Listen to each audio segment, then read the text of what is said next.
Welcome to Modoras Financial Planning Services. Over 3 decades of experience, integrated service solutions, a wealth of financial intelligence, award-winning client care, and one guiding vision, your lifestyle potential. Good afternoon. My name is Stella, and welcome to the Know Your Numbers Managing Cash Flow for Growth webinar. Our expert Pete Hetherington will be sharing insights on the cash flow, sources for cash flow, how to effectively manage your tax, loan, and capital obligations, where to find cash in a hurry, methods for minimizing unnecessary expenses, options to invest your profits for optimal returns, areas to focus on in your business, and how to identify areas for growth. Thank you for joining us today. And I see here that we have attendees from different parts of Australia. It's even better to see some familiar names. Thank you for joining us again. Whether you're joining us from home or your office, we hope that you're comfortable. I'd like now to introduce our presenter, Modoras Accounting Director, Pete Hetherington. Pete is a highly successful chartered accountant with a wealth of experience that spans over 30 years. He understands that everyone has a unique financial position, which come with their own challenges. With a passion for giving clients the confidence to make smart financial decisions, clients can be assured that Pete will simplify business growth strategies and the complexities of our tax system. Pete holds a Bachelor of Financial Administration degree from the University of New England. He has been a member of Chartered Accountants Australia and New Zealand since 1995.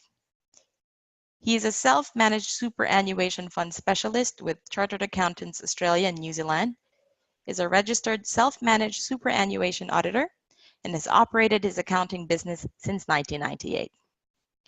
Pete enjoys spending time with family, including 4 active children. He enjoys boating and reading novels. Over to you, Pete. Oh, good morning, all. Thank you all for joining us. We've just got one boring slide to do now. If we can just go forward there, please. Okay, this is just to let everybody know that what we're talking about today is just something called general advice. This can't be seen as being specific advice because I don't know specifically some of your financial information. If you want specific advice, you would need to come and sit down with me and make me aware of all those sorts of things. So today is all just about giving you a synopsis of looking at the financial data of a business that we've set up here and sort of seeing what is good, what is bad about that business and how we can interpret that information. It is also it's a very good example because the way that this information is going to be presented to you today is the way that banks and funders will look at your financial data. Quite often when clients contact us that they're looking at borrowing some money for business purposes, the banks don't want to just see 1 year's worth of financial information. They want to see 3 years worth of financial information so they can have a look at some trends that have appeared within the business. Okay, so this is just general advice that we're going to be giving you today. Next slide, please. Okay, so basically cash flow is the most important part of any business. Businesses go broke because of lack of cash flow more than any other reason. You can read about how businesses have problems because their sales have fallen or because the market has changed, but at the end of the day, it's the cash flow that will kill a business, okay? And cash flow is different to profit. We'll go through that in a bit more detail, but profit on a piece of paper does not always equate to cash flow. Cash flow is money filtering through your bank account, okay? It's your working capital that helps you actually run your business and to live the life that you want to live. So as far as sources of cash flow go, most people when they start a business, they either use their own savings to get going or they borrow some money from bank or family or friends, okay? They are sources of cash flow. Once the business is operational, the sources of cash flow come into the business from the sales of goods or services, okay? It is very important, and I see this a lot, where people have a good year in business and unfortunately, instead of leaving money behind in the business, they spend it on personal requirements. And a lot of those things, they're not actually requirements. It's just personal wants, okay? So many times a client will come in and I'll tell them that they've got a tax bill of $10,000 or $20,000 and they basically say, I haven't got that money, I've spent it. And they've spent it on personal items. You can't grow your business if you're sucking all of the cash out of the business for personal purposes. You need to learn to leave money behind in the business to help the business manage its future cash obligations and also to help it grow. Okay? Unnecessary expenditure leads on from that. A lot of businesses sail along quite well and then suddenly they hit a downturn. And the problem that the directors and the shareholders of that business have is that they have not planned ahead for a downturn. So as a result, the business that's gone from making a few $100,000 in one year to making very little in the next year is going to create problems because the business has been funding their personal lifestyle expenses. The business may have been funding, the BMW finance on their cars. It might be funding their boat. It might be funding the big mortgage they've taken out because they had a good year the previous year. And suddenly, when everything goes bad within the business, those lifestyle assets can actually mean that business will go down the tubes very, very quickly. Okay? So the idea is that you must be able to manage your cash flow from a business and a personal point of view.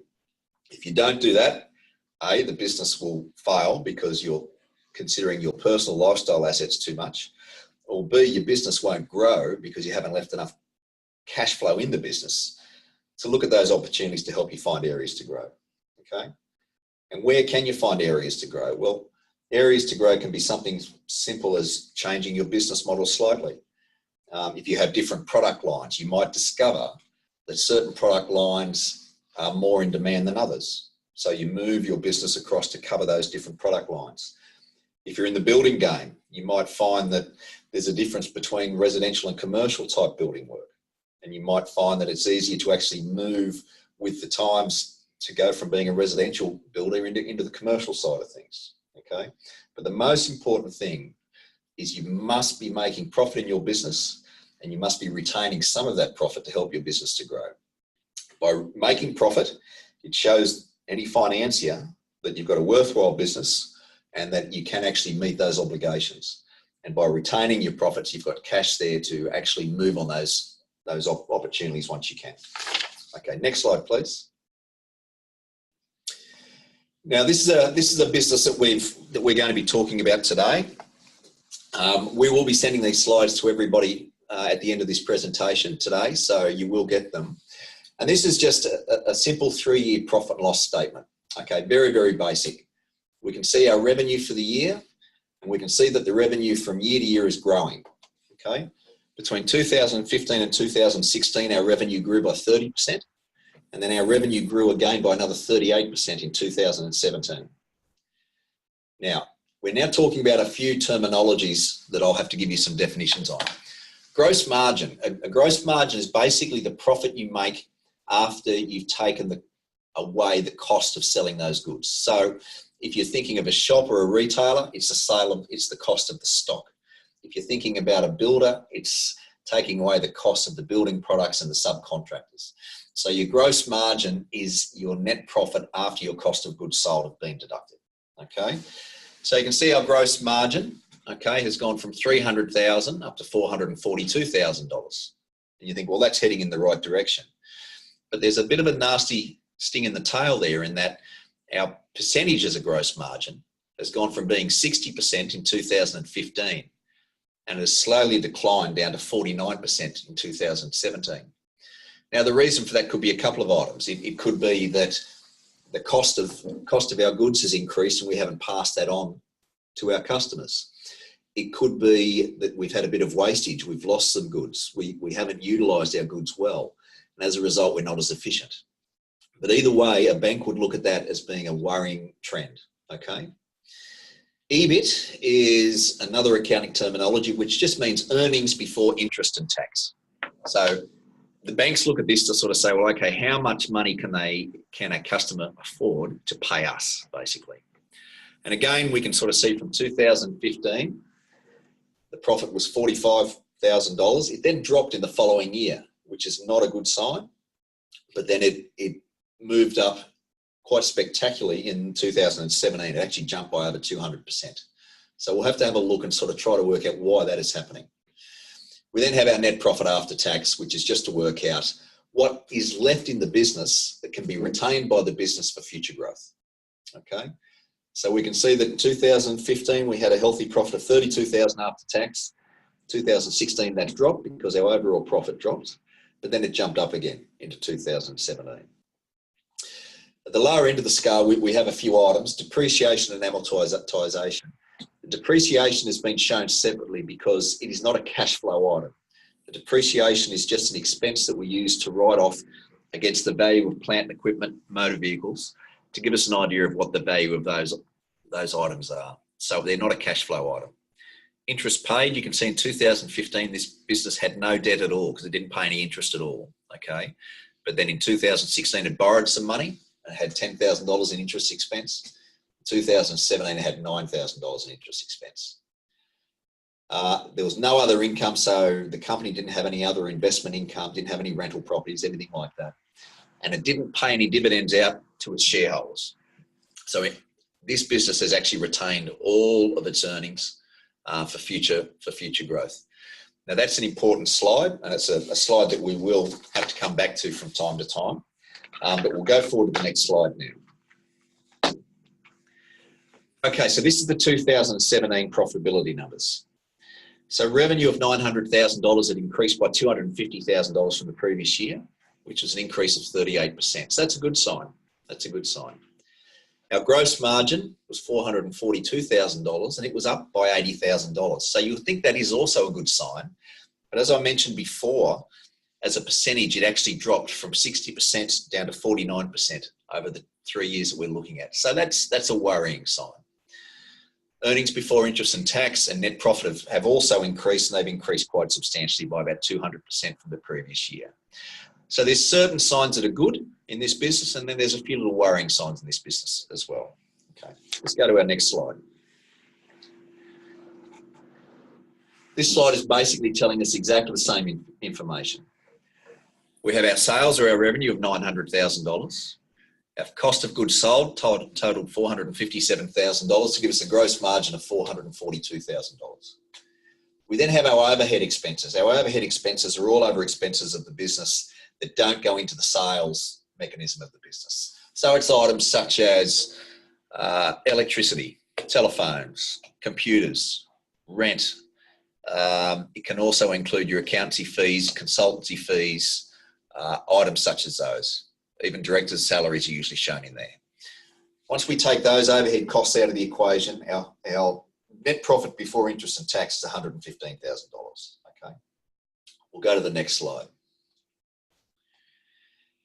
And then this is a more interesting slide. So the first bar chart is the gross margin, and the blue is 2015, purple is 2016, green is 2017. And you can see that our gross margin as a percentage has actually dropped.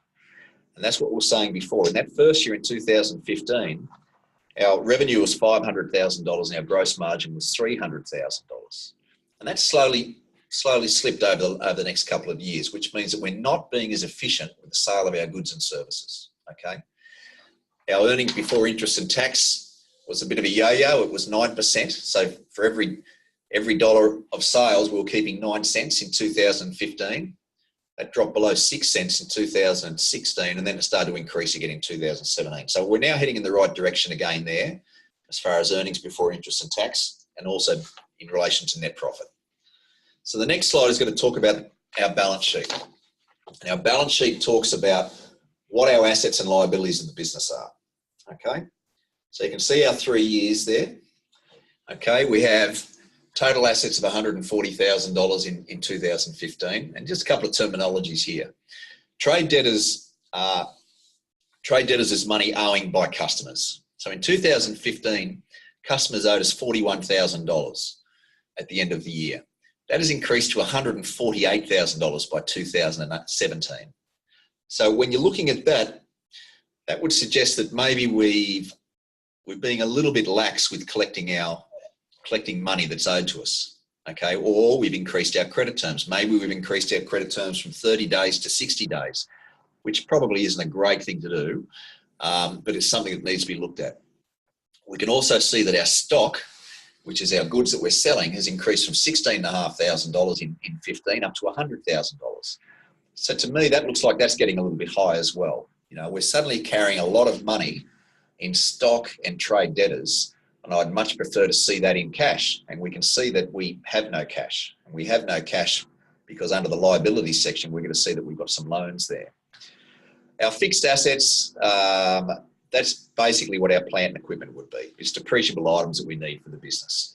And we can see between 2015 and 2016, that's jumped considerably. And that has been funded by way of some bank loans. We can see that at the end of the 2016 year, we owed around about $173,000 in bank loans. And that is what has funded the increase in the fixed assets. Okay. We then have our current liabilities. Our trade creditors are money that we owe our suppliers. So that's slowly increased from $16,500 up to $40,000. Okay. Now, current liabilities is money that we owe that we need to pay within the next 12 months. Okay. Compare that to non-current liabilities, which usually we have more than 12 months to pay. So if we have a look at our funding, we can see that our bank loans have been split in two ways. Current means what we must pay the bank back in the next 12 months, and non-current. Okay. So the worrying sign there is that we owed $173,000 in 2016, of which we need to pay $42,000 back to the bank in the next 12 months. And it would appear that we haven't been able to do that. We've actually had to go back to the bank and renegotiate our loan to increase the terms out. And the bank have given us a one-year period of grace. And they've said, well, okay, you've now got to pay $90,000 out in the next 12 months because our debt has actually increased a little bit. It's gone from $170,000 up to $180,000. So overall, if you look at the total assets of the company in 2017, we've got $446,000 in assets. Compare that with total liabilities of $220,000. So we're actually increasing our overall net assets, which is what we want. The worry we have is that we've got a lot of debt to repay in the next 12 months. Okay, so let's go to the next page. Okay, so this is basically just a diagram of the 2017 year. Our equity is the money that we as shareholders are entitled to out of this business. It equals our assets minus our liabilities. So our equity is $225,000 and our debt that we owe the bank is $181,000. Those two items are our ability to borrow money. Okay? They are covered by our working capital. Now our working capital is our total current assets less our trade creditors, what we have to pay. Okay? That totals $207,000. And the working capital is made up of our cash at bank, our trade debtors, okay, which is money owing to us by customers, and our stock. The idea is that we should be able to convert those things into cash quickly and pay our creditors off quickly. So after we pay our creditors, we should have over $200,000 there. That is a favourable figure. That is a favourable figure when you look at it on its own. But if you look further into it, it may be not quite as favourable as what we'd like. Our other capital is basically our fixed assets, okay? That basically makes up our balance sheet. That's the story of our balance sheet. Let's go to our next page, thank you. Okay, so again, we're looking at our 2017 year. So in 2017, our debtors was $148,000, which was an increase of $68,000. So our debtors have increased by 84%, okay? Our stock went from $45,000 up to $100,000. So our stock has actually increased by more than 120%.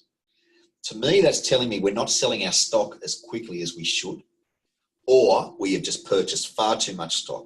We've messed up our inventory control and we're holding too much stock and it's taking too long for us to sell it.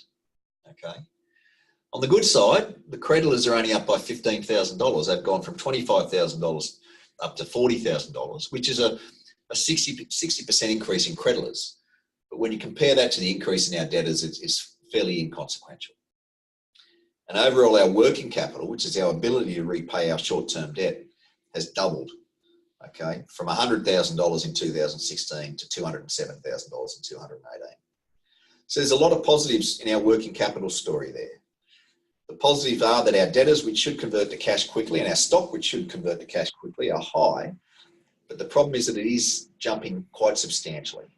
And that is a little bit of a worry. Okay, let's have a look at our next page. So our working capital. Now, this is where we get into what the banks really like to look at. And we're only comparing our 2016 year to our 2017 year.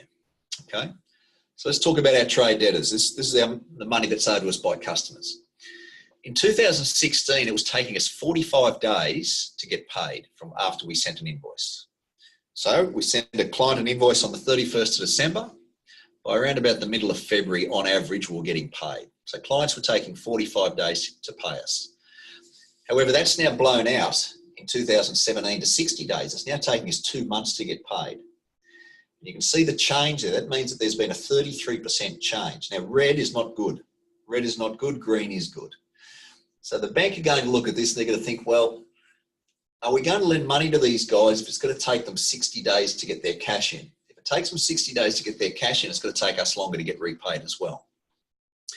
We then look at our stock days. Now, stock days is the amount of time we generally hold stock before it's sold. So in 2016, we were holding our stock for 57 days before it was sold. And that's blown out to 80 days in 2017. So again, that would explain why our stock levels have gone from $45,000 up to $100,000. We're not selling our stock as quickly as what we should. Now that could mean a couple of things. It could mean that we're purchasing the wrong products and clients aren't buying our products anymore, clients and customers. Or we've just purchased too much stock, and as a result, our stock take is just taking far too long to move. Either way, it's a worrying trend that we're taking a lot longer to collect money from our customers, and we're taking a lot longer to actually sell our product. Okay. Now, on the flip side of that, our creditors, which is the money that we owe our suppliers, we're paying them on time. We're paying them every 30, 31 days. That has not changed. Okay. So we're being very, very good customers. We're paying our suppliers on time. Unfortunately, our customers aren't doing the same thing to us. So the more we look at this, the more we'd have to worry that we actually need to get a new debtor system in place, or we've got to get a little bit tougher with some of our clients. Okay.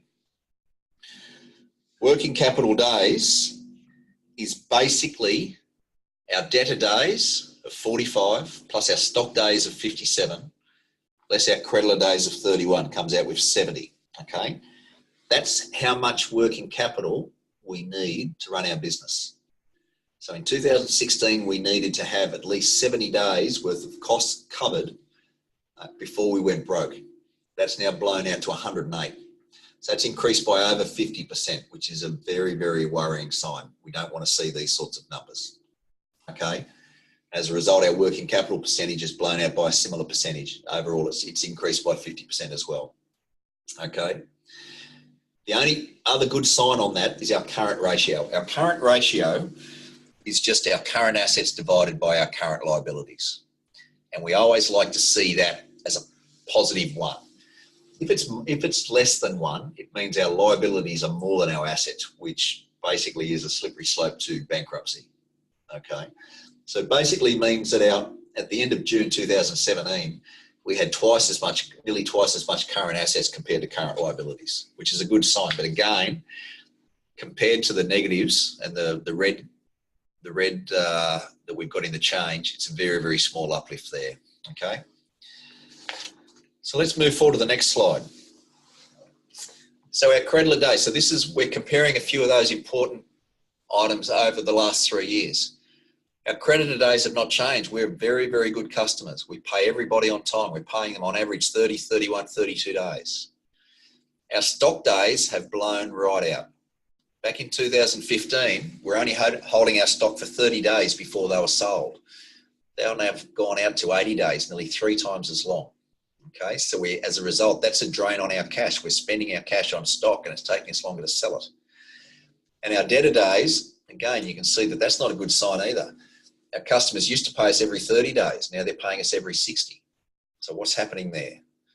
We sound like a bit of a broken record here, but has something changed in our business? Have we just given our customers longer terms, or are our customers taking advantage of our good nature? We need to get to the bottom of that. The next slide is a really, really good one. So this is the timeline. This is the timeline of how long it's taking us to get things done. So this arrow here, this line, is based on the 2016 year. So on day 0, we've purchased some stock, okay, and we've said, right, we want to buy some stock, and it arrives at our factory or it arrives on our job site. 32 days later, we've paid for that stock, okay? We've paid for that stock. So we've paid for the stock at 32 days, but we haven't actually sold the stock until 70 days, okay? So sold the stock at 57 days, sorry. So at day 57, nearly 2 months after we've actually ordered the stock, we've sold it. And then unfortunately, we don't get paid until day 102. So we're carrying this overall process between when we're paying our creditors at 32 days and when we're getting paid ourselves at 102 days.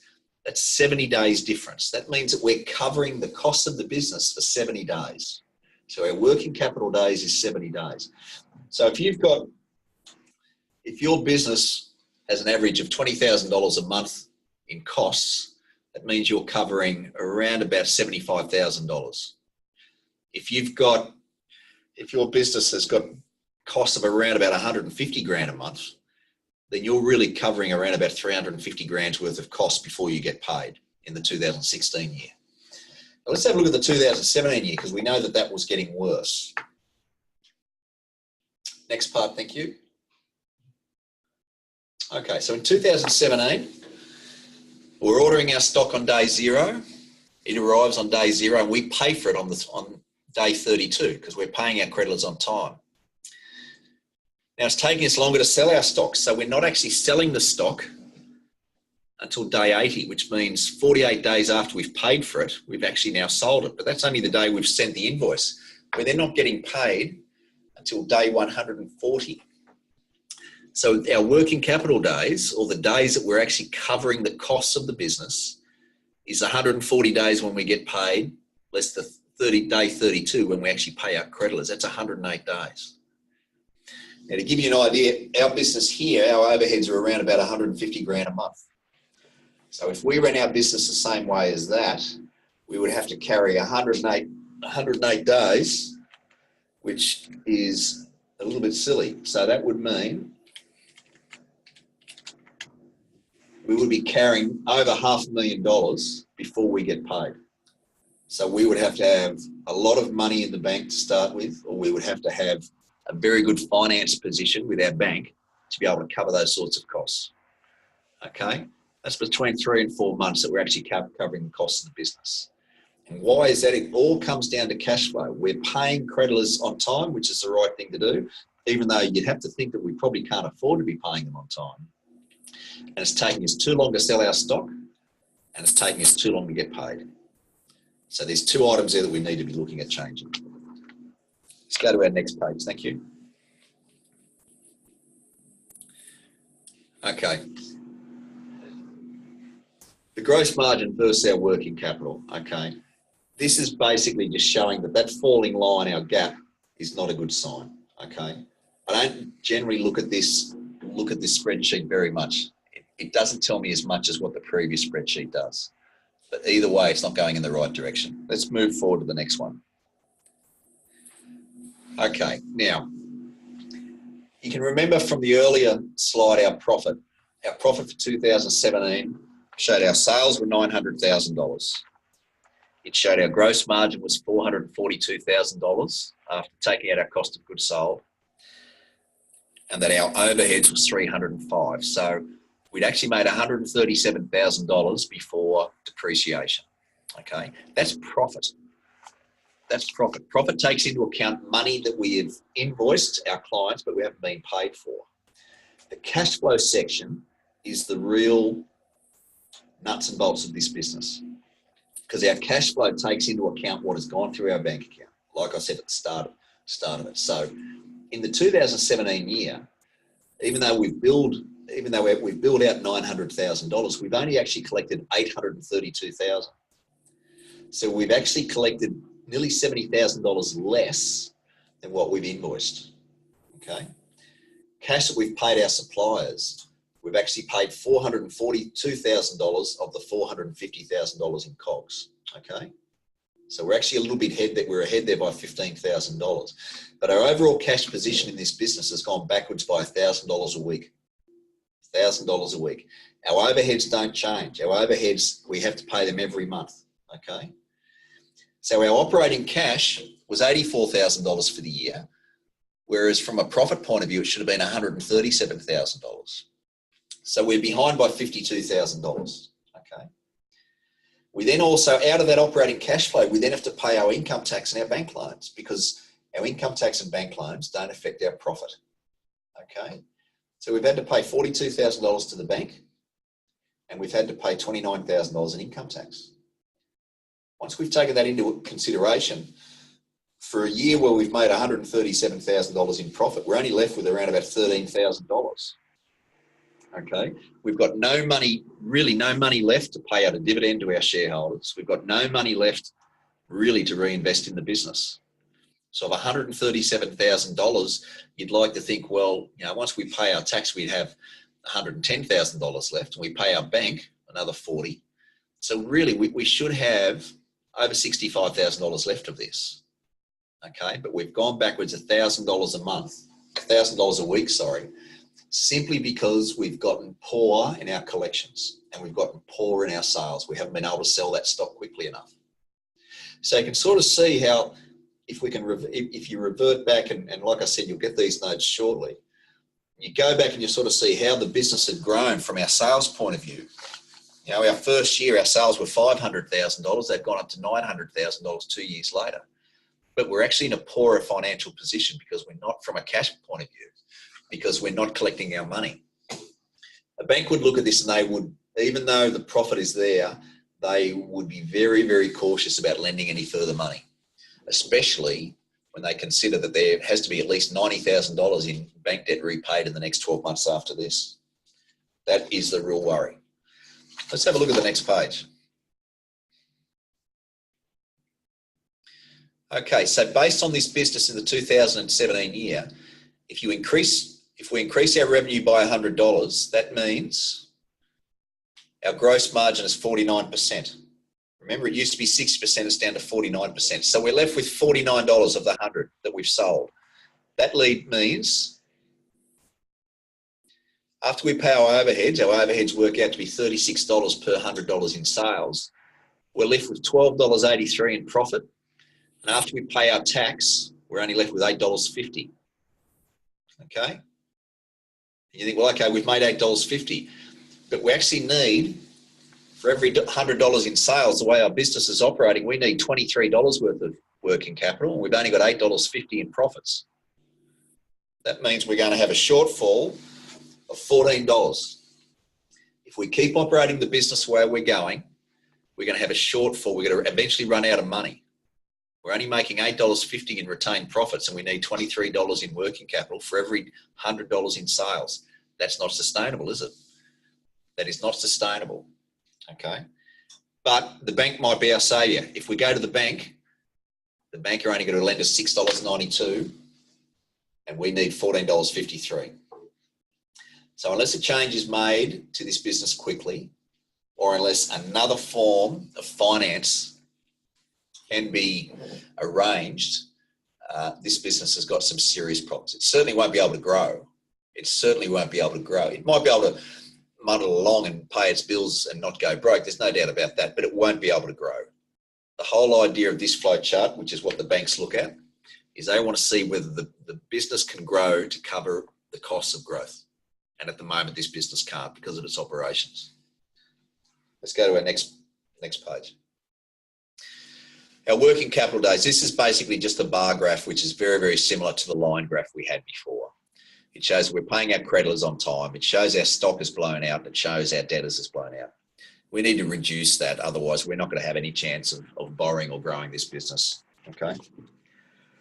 Now we'll go to the next slide. Now, The power of one. Now, this is a financial analysis tool that we use here at Modoras, okay? And basically what we like to do is we don't like to sort of show you guys, you know, what massive changes will make to your business. We just want to show what a one-day change will make to your business. So with this business, if you can reduce your debtor days, okay, and your debtor days are at 60 days, if we can reduce that by 1 day, it means you're going to have another $2,500 in cash flow, okay? Now, if you can reduce that back to 30 days, then you're going to have an extra $75,000 in cash flow, okay? If we can reduce our stock days down from 80 days, okay, from 80 days down to 79 days, we're going to be $1,250 better off. Now, our stock days were down around 30 days back in 2015. That's 50 days difference. If we could reduce our stock days back from 80 down to 30, that's $60,000 a year in cash flow. $60,000 improvement on cash flow. And if we stop being so nice with our creditors, and if we just start to blow out our creditor terms a little bit and we don't pay everybody as quickly, okay, we're going to see a saving there as well. So the cash impact of these small changes is huge. And the cash impact for this business, if it could get it back to turning its stock over every 30 days, getting its debtors collected in every 30 days, would be huge, okay? There'd be an extra $135,000 in the bank rather than sitting in stock and rather than sitting in debtors, okay? And we can basically sit you guys down and show you over the last 3 years what your business has been doing. And we can then sit you guys down and sort of say to you, okay, let's look at this power of one.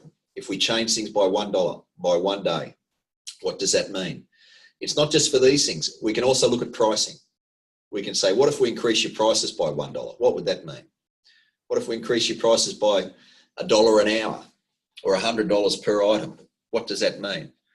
You know, we've got some restaurant people that we're talking to. We're showing them that they kept saying, well, we can't increase our prices because people won't come. So we can actually show them they can increase their prices by $1 and still lose 5% of their customers, but they're still going to be better off by doing that, putting that increase through. Okay. Next slide, please. Very important. Cash is king. A healthy cash flow allows you to take on new opportunities because you've got cash available to do things. It also allows you to go to the bank and say, look at how I've been operating, and the bank will give you more money. Okay, but you've got to invest your profits back into your business. I'm not saying you to live like a monk and leave all of your profits in your business. Okay, but you need to invest some of the profit. You need to retain some profits in your business to help your business to grow. Okay, if you have a healthy, growing business, it puts more value eventually, because there will come a day where you sell that business. It'll be worth more to you, worth more to you in your retirement, worth more to you as a lifestyle at that point in time. Okay. Next slide, please. Okay, so I'm going to stop moaning for a while. I'm going to give people an opportunity to send through any questions that they may have for a few minutes.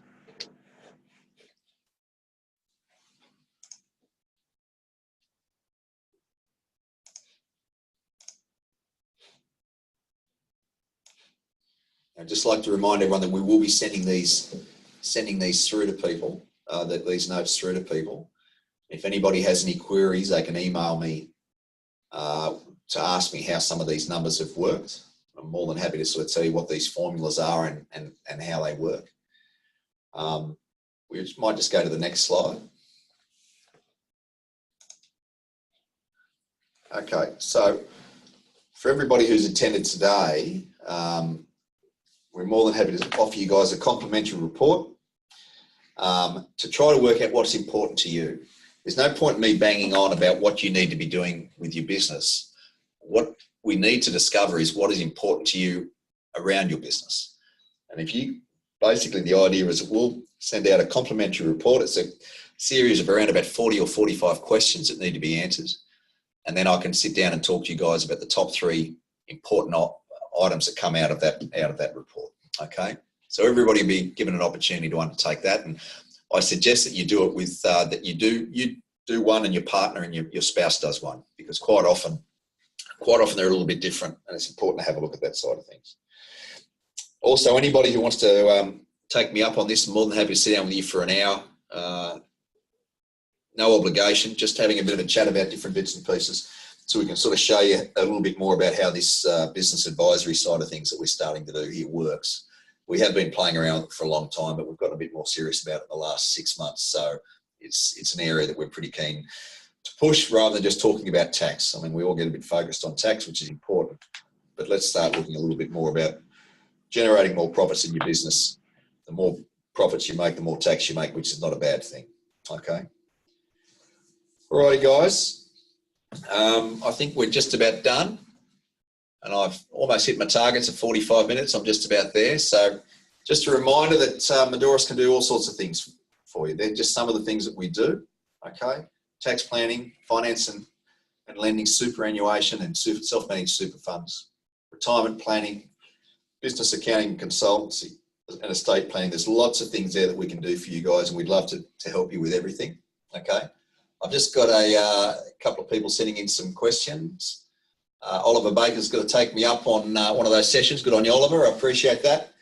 Linda, I don't know you, but thank you for your kind words. That was really good. Hopefully we can get together and talk again soon. The most important thing, just the next slide, the most important thing is get professional advice, okay? Generally, most accountants aren't going to start charging you like a wounded bull just for a few questions, okay? We wait till we get to know you before we do that, and then we'll start to stitch you up. But come on in and get some advice, because you'll find that the advice we give is generally pretty good, and it could save you a real lot of money going forward, okay? Okay, guys, thank you very much for your attendance. Hopefully I haven't bored you and you've got a little bit out of it, and I look forward to hearing from you all in the next few days. Cheers, thank you. Thank you, Pete. So yes, we'd like to thank you all for joining us. So before you leave, please leave us your feedback and recommendations in the chat feature, especially topics that you would like us to cover in our next webinars and in-house seminars. Thank you all for your attention. For more detail on superannuation offers, register for our upcoming webinars, which go into more detail on the difference between industry, retail, and self-managed super funds, or also how to set up a self-managed super fund. So we will send the link in the chat feature. Thank you again for joining us, and we will see you next time. Have a good day, everyone. Bye-bye.